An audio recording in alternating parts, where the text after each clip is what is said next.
Hey Jewel fans! I'm Chris. And I'm Ronnie from the Jewel Writers Archive. And we're here with another segment of our archival showcase where we kind of review and chit-chat about the memorabilia and toys and all of that from Princess Gwenevere and the Jewel Riders.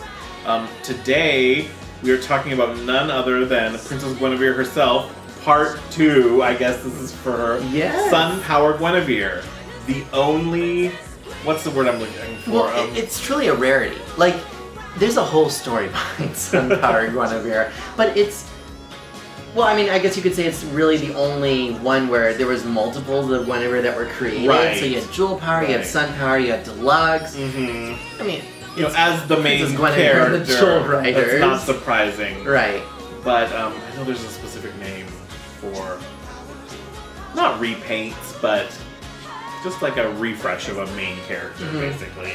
And it's another thing that this was only featured in one episode, and they made an entire toy about you know, it. she doesn't even wear the outfit for the whole episode. Right. So it's kind of fun. It looks, well, I mean, it looks similar, but there are some differences from what it looks like in the show versus what the final toy looks like, as we've talked about with some other toys. Yeah. Namely Kale. So... the first thing I wanted to point out is this KB Toys price tag that says 2 for $5. 2 of these for $5.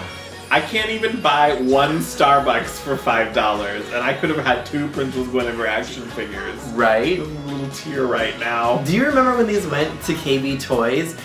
I got some of these from KB's. I actually bought this one online. So I did. This isn't from KB's that I bought, but I did buy a Deluxe Gwenevere from KB Toys, and I think that it was on sale like this for like $2. And it makes me so upset because it's like... I never went into KB. Originally, those were more expensive, but do you remember when they went, like in the 90s, and they were in these discounted stores, and let's all go back, let's just let's get in the time travel wagon. Get in a DeLorean, right? And fly back to 1996. Carry out like 20 of these Guineveres. Truck out the Gwen dolls. Right. So, fun fact, I think this is... I think she's tied for my favorite doll out of at least the Jewel Power line. I love this doll. I really do too. I do. It's really pretty. I think I love it just because it's so different. That's part of the appeal. I think she's the one and only doll that has a true like action figure action feature. Yeah. So you can see her arm here. There's the little blast of magic coming out of her sunstone, which I've always laughed at this because it looks like she's carrying a big yellow brick. Giant brick. Like she's carrying around She's gonna just take it and hit Kale. It's like... And that's how season 1 ended. Yeah. If only. It'd be like a reality TV version of Jewel Riders. But I think a fun fact to note about this is that these toys were produced by Kenner, which is also, of course, well known for producing Star Wars toys. And this action feature on Gwenevere is very similar to the lightsaber action feature on the original Kenner Luke Skywalker figure. So when you would raise his arm, the beam of his lightsaber would come out. Oh, so I learned something new. Yeah, so it's a fun little like did you know fact kind of a thing. I don't know. So, did you know? Did you know? Did you even know that Kenner produced Star Wars? Yeah. You probably did. You probably did. That's, with how popular Star Wars is. Right. Man. And you know what?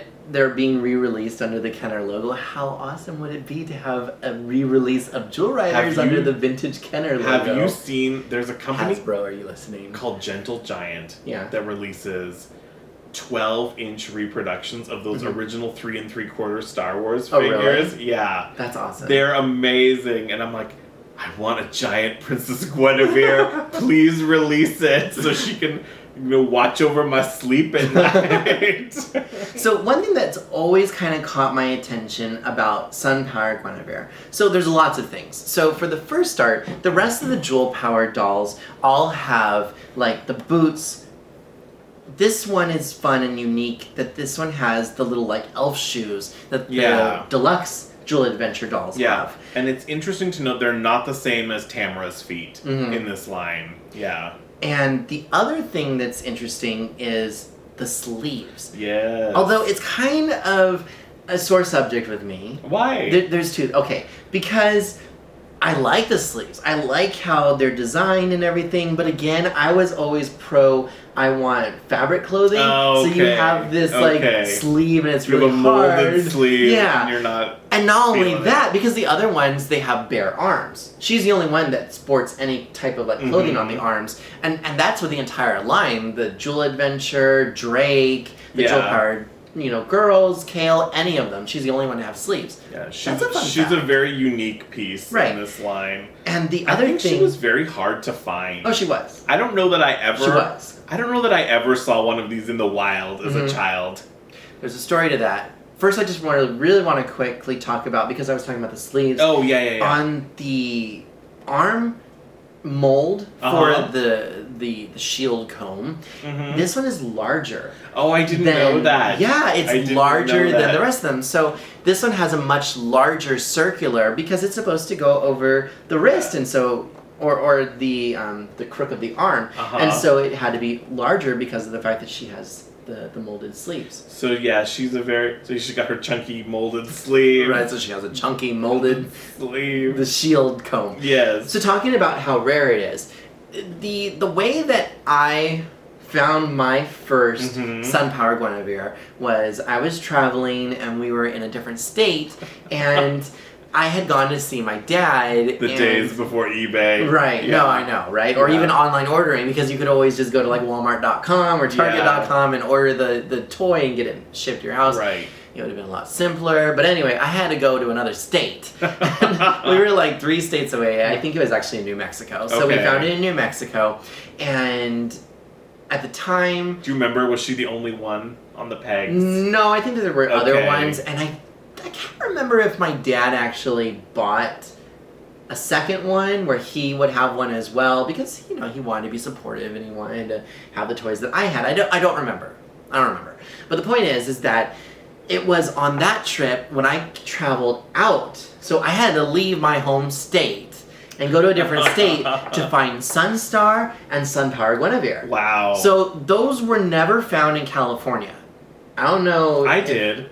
I found a Sunstar at a JCPenney of all places. So basically, and you probably have stories of where you found your toys, and we would love to hear those stories. I mean, we really those are always interesting to me, like how people came across stuff. Right. So I traveled outside of my home state, 3 states over, found Sunstar, and found Sun Power Gwenevere. We found Sun Power Gwenevere in a Walmart. Okay. So it was when we were in New Mexico and we were in a Walmart. And I just remember being so excited because this was like the rare out of the packaging. And it's like, oh my gosh, I actually found one. It was so exciting. Yeah. Fun story. So, somewhere in the back of my mind, she always gets filed as Jackie O. Gwenevere. What? Yes! And why? I think it's because of this image with her little head scarf. She looks very, 60s, very, like she's gonna be sitting in a convertible for a little while. Oh my gosh. So, she's Jackie O. Gwenevere to me, but she's also... To me, she's New Mexican Barbie.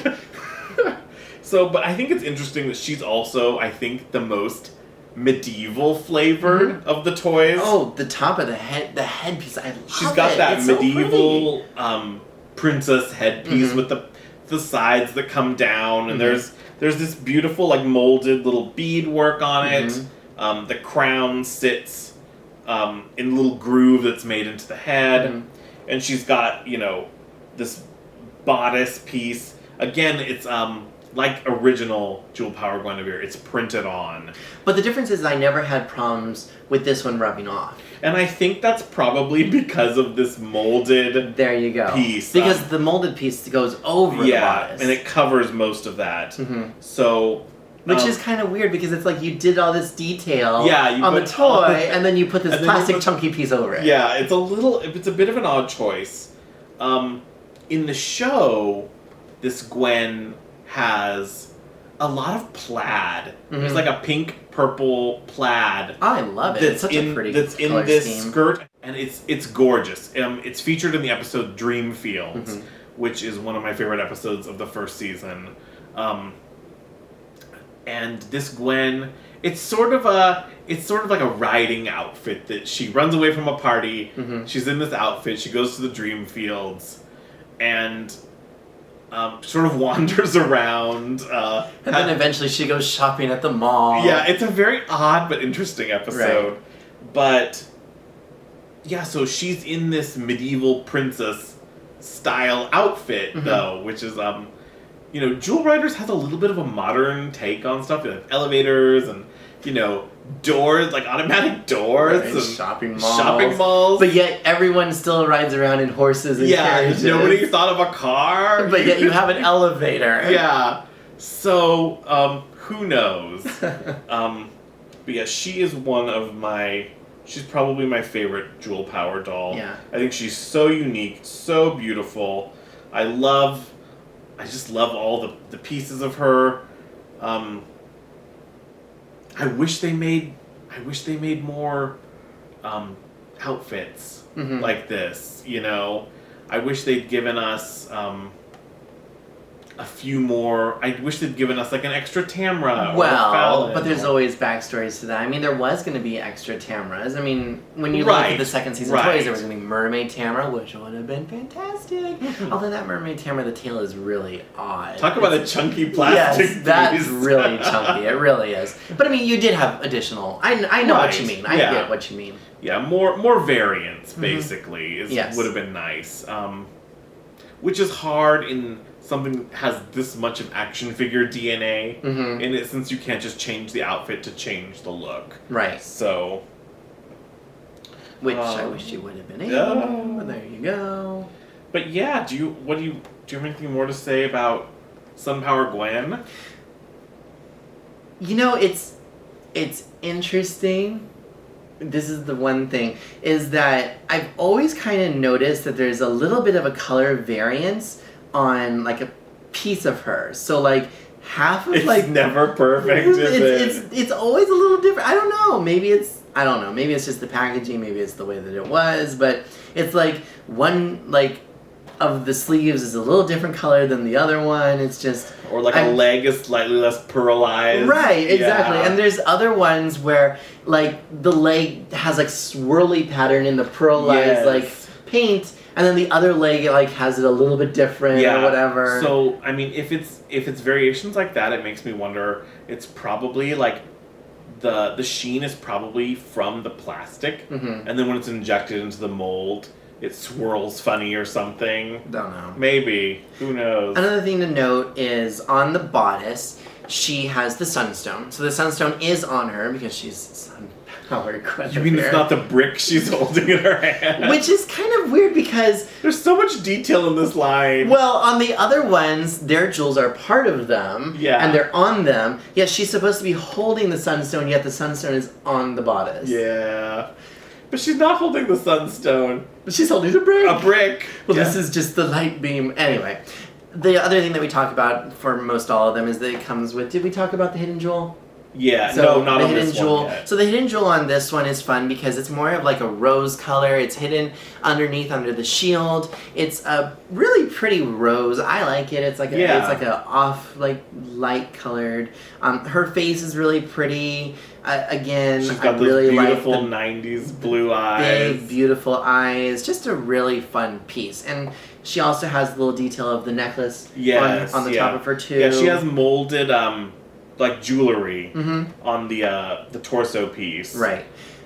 And we talked a little bit about with Kale, but the cape is supposed to hang in such a way that it goes just around her face. Yeah. I remember at some point I tried to put I don't know if I actually did it, but I was trying to hold it down with the crown, so I would put... Yeah, I remember that. So I put the cape around her head because I wanted it to look like how it looked like in the picture. And then jam the crown into the cape. Because I wanted her to wear it kind of like how you're saying with a Jackie O, like having it around it. Scarf, yeah. Because otherwise it didn't stay. So... Yeah. That's my take on this one. I do like it. It's pretty. The other thing to note is her hair is so much longer than the other Jewel Powers, where the Jewel Powers are maybe like mid thigh length, or almost to their knees or so. But in the photo, the prototype, it goes all the way down past her legs. Almost like a totally hair Barbie. Right, which is an amazing addition of Barbie. Yeah. And yet in other ones, the prototype toy that is featured on the back of the box, in the doll line, it has kind of that pearlized, very pretty paint, and then the toy that they photographed is different because it's much duller. The other thing to note is the prototype that's featured with more of like the iridescent looking pearlized paint, she doesn't have any design work on her bodice. Oh, the blue design work is missing. It's not there because I've never noticed that. She has just the basic like kind of cover to her. It's just that kind of silver color. So there is nothing, and then it's more of a design where she has more of like a little bit of an indent down here in the front of her shirt. Yeah. Whereas the other one doesn't have that. It's just straight. a square. Right. A square length. It's a square cut. So just little things that kind of I don't know if you did it or not, but I would sometimes compare. Like I would look at the toys and I would look at the back and I would dream like, why didn't it look like this? And it has the usual, the colors may vary or, the design varies. Course, but it's like, these are just, for me personally, they vary so greatly. Like, I mean, sometimes when you see the other toys, like if you're looking at another, action figure or a doll or whatever it is, the colors vary slightly, but this one looks like an entirely different doll. It really does. Yeah. It does. For me personally. I don't know about you. But that's Power Gwenevere. But on our next Jewel Power review, we will talk more in depth about that and the differences, the wild, sometimes differences between the prototypes and the final. You mean between pink pants and brown pants? Ooh, who wants pink pearl pants? Maybe I do. Ooh, well, we'll see. So I think that's it for Power Gwenevere. Yes. She's fun. Thank you guys. Fancy. She's fabulous. She is fabulous. Because she's the Jackie O Gwenevere. So thank you guys so much for watching. Please like, comment, subscribe. And we'll see you next time. Yeah. All right. Friends together. Friends forever. Bye. By the magic of the Sunstone, you're tuned into the Jewel Riders Archive.